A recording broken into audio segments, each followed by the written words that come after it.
So my topic is about the native language effect. So the native language of learners will be a very essential instrument on which learners will depend to predict the target language system. So it is important to remember that learners' native system will exercise both facilitating and interfering effects. So meaning it has positive and negative transfer on the production and comprehension of the new language. On the positive effect, there was a study entitled How Does Mother Tongue Affect Second Language Acquisition? So it states there that the first language taught at home is extremely significant and it forms the basis for all subsequent language development. So that paper suggests that it can help the child comprehend how other languages work by knowing one language or one's language, which is the mother tongue. So, especially important for the child's development of the positive self concept and well being is the maintenance of the first language. Children who have opportunity to retain their first language while learning English as a second language can extend their cognitive development. In the second language, their level of proficiency would be related to the level of proficiency they have acquired in their first language. Children will be able to transfer abilities from one language to another with a sound knowledge of their first language. There was a strong native speaking vocabulary abilities are commonly shown to have been correlated with increased second language success. There was a research about the relationship between native language and second language usage in the form of bilingual education for minority language children. And it makes it very clear that the development and preservation of the first language promotes the development of second language. This leads to the obvious paradox that the more the first language is used, the better the second language abilities of the pupil. Now let's go to the negative effect. Recent research explores how the natural language of a person can change the way auditory words are perceived in a second language in the brain. So, as cues for the start and end of words can change from language to language. Cues, verbal cues of different language. So, the natural language of an individual can offer confusing details when learning to break a second language into phrase. So, to better understand the variety of cues which second language students will listen to when words are recognized in a continual debate, there was a study by Annie Tremblay. One of the more surprising results is that it can be difficult for second language learners to use the right language signs or cues to recognize words if both the languages share more similarities but are still slightly different. So, prominent syllables appear to be at the end of sentences. For instance, in French and Korean. So, but there is a slight difference. Korean intonation falls before the next word starts. In the first syllable of the following word, intonation drops in French. Researchers have found that French native speakers who live in France did better to use French-like intonation signals to locate words in an artificial language than native French speakers living in the United States. In fact, the longer a person of native French speaker live in the US, the worse they did to use their mother tongue. So this implies a very adaptive speech recognition device. Despite of all the arguments about the crucial linguistic learning period, the speech processor system is in fact very flexible. Type of research-based principle is the interlanguage. Let's define what is interlanguage. Interlanguage, this refers to how feedback plays a major role in second language learning.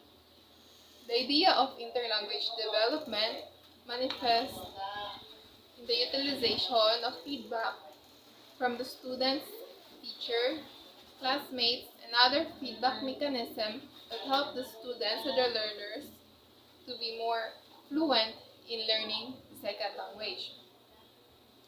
Feedback may come into two forms that will be discussed later on.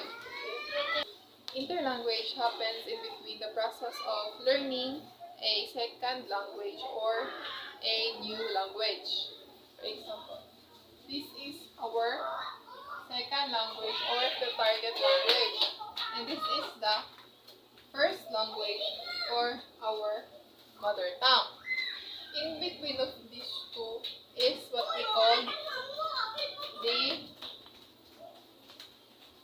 interlanguage. Interlanguage serves as the bridge for us to go to our target language. So interlanguage is an idiolect that has been developed by the learners of the second language, which preserves some feature of the first language. This means that each and every learners have their own and unique way of rules or strategies in learning the second language. For example, I speak Cebuano. This is my first language. And my second language is English. The way I speak English is not perfectly as a native English speaker, and it is also different from my first language because I have this, and I also have this feature such as the accent of speaking English that is preserved from my first language. Going to tackle about effective in which extent to which we value or encourage a student attempt to communicate. So first, create dialogue between students can be a challenging yet fundamental part of teaching. So the importance of establishing good communication at a young age is a critical in child development and future at the supportive teacher-student relationship have positive impact on class part of participation, engagement, and ultimately a student achievement. So now guys, we have 5 ways to establish effective communication in the classroom. First is create a safe environment where supportive environment so that the student feel comfortable to open up and express their thoughts and their ideas. The second is more teamwork. When we say more teamwork, like doing activities and group works to help their student to, to improve their skills. Third is don't stand at the front of the classroom, like moving around inside the classroom. Number 4, active listening rather. Listen to hear a student, not just to respond and give an answer. Number 5, positive feedback. Often teachers forget to mention a student has performed and instead focus on the negative aspect such as bad behavior, no? Although negative feedback can create positive outcomes by helping the student to improve. My topic that we discussed today is all about the cognitive. Cognitive means it relating to the mental processes involving knowing, learning, and understanding the self. From our childhood through adolescence to adulthood, cognitive is being processed. Cognitive is the highest level thinking as a human. Like for example, through with that, we can make our own decision as a good teacher someday to my future students. I'm going to teach them what is right and what is wrong, and through with our knowing and learning,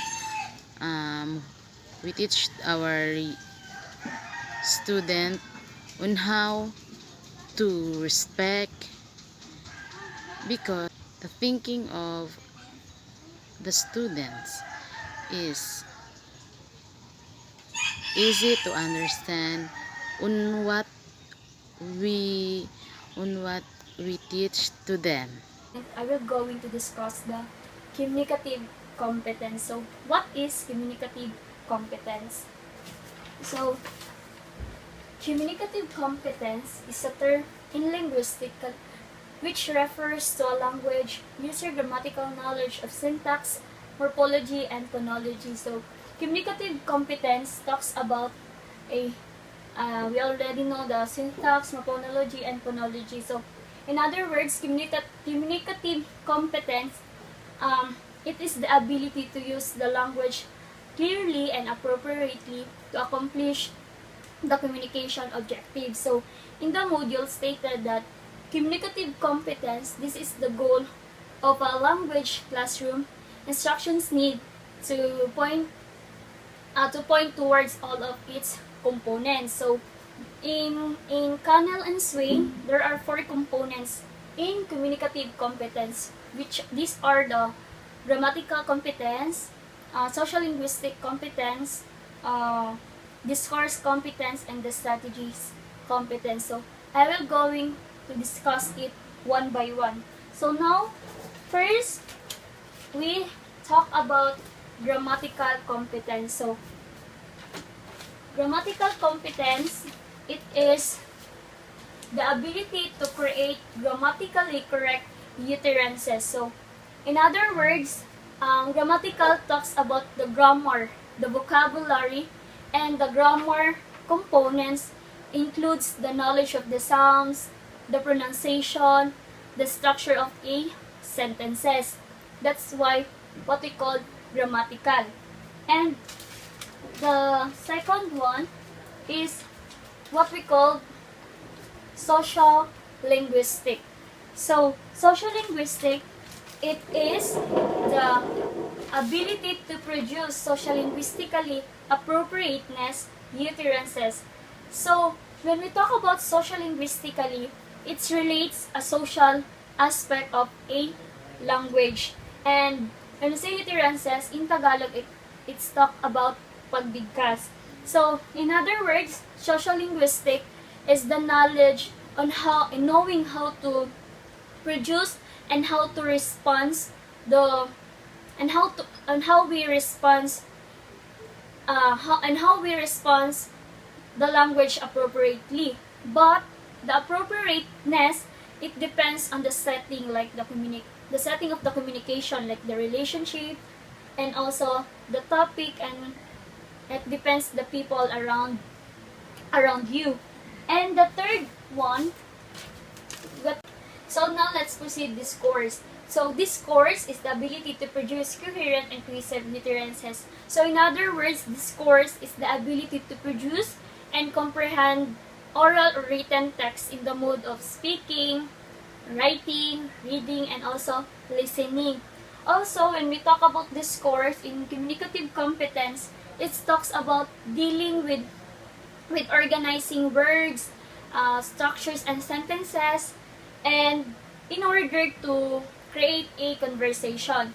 So the last one, components of communicative competence, is the strategy. So when we talk about strategic, it is the ability to solve communication problem as they arise. So strategic, for example, if the communication was unsuccessful due to the interruption or even the message is misunderstood, by the helping of strategic, they can help to solve the problem communication or even the to be clarified. So overall, communicative competence is important for our learners because the learner's ability is to understand and use the language appropriately in communicate in authentic and like inauthentic, such as school environments or social. So by the helping of communicative competence, the students can apply this in a real life situation.